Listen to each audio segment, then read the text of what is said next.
এই মনে আছে কাল তোমাদের সাথে আমি ছোলে বাটুরের কিন্তু ছোলার রেসিপিটা শেয়ার করেছিলাম। আজ নিয়ে এসেছি এরকম একটা ফুলকো ফুলকো বাটুরের রেসিপি। তো চলো কিভাবে আমি করেছি সেটাই তোমাদের সাথে একটু শেয়ার করি। প্রথমে আমি এখানে কিন্তু 2 কাপ মতো ময়দা নিয়েছিলাম। আমি এখানে আমার পরিমাণটা বলে দিচ্ছি, তোমরা কিছু কম বেশি করতেই পারো, তখন কিন্তু সেইভাবে অ্যাডজাস্ট করেই বাকি ইনগ্রিডিয়েন্টসগুলো অ্যাড করবে। আর দিয়েছিলাম 1 চামচ মতো নুন। আর তারপরে যেটা দেবো সেটা হচ্ছে দই। এখানে আমি টক দই দিয়েছিলাম, খুব বেশি জল নেই দইতে, আবার একেবারেই যে জল নেই তাও না। দিয়েছিলাম 4 চামচ মতো টক দই। আর তারপরে দিয়েছি এখানে আমি ওই 2 চামচ মতো একটুখানি সুজি। সুজিটা এখানে দিতেই হবে, তাহলে কিন্তু আরও বেশ ভালো লাগে খেতে, আর টেস্টটাও দারুণ হয়। ব্যাস হয়ে গেল।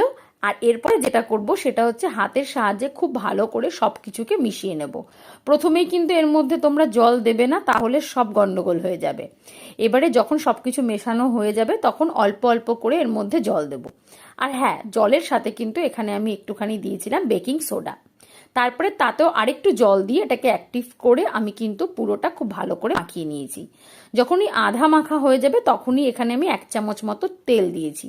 এটা তোমরা রিফাইন্ড অয়েল বা সানফ্লাওয়ার অয়েল সেটাই দিতে পারো, তবে হ্যাঁ, কেউ কিন্তু সর্ষের তেলটা দেবে না।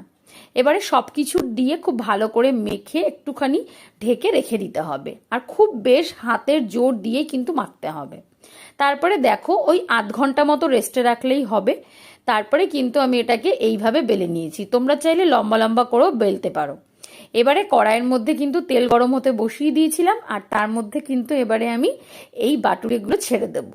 তোমরা না যদি এমনি লুচি করো সেটাও কিন্তু এইভাবে করতে পারো, খেতে কিন্তু দারুণ লাগে। আর দেখবে কি সুন্দর ফুলে উঠেছে। আর সত্যি বলতে প্রত্যেক বাটুরে কিন্তু একই রকম ভাবে ফুলে উঠেছিল।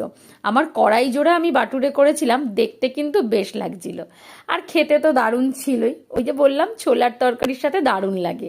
তো আজকের এই রেসিপিটা তোমাদের কেমন লাগলো আমাকে কিন্তু অবশ্যই জানাবে। আর নতুন কি রেসিপি দেখতে চাও সেটাও যদি কমেন্ট করো, তাহলে কিন্তু আমি চেষ্টা করব তোমাদের জন্য সেই নতুন নতুন রেসিপিগুলো আনার। টাটা।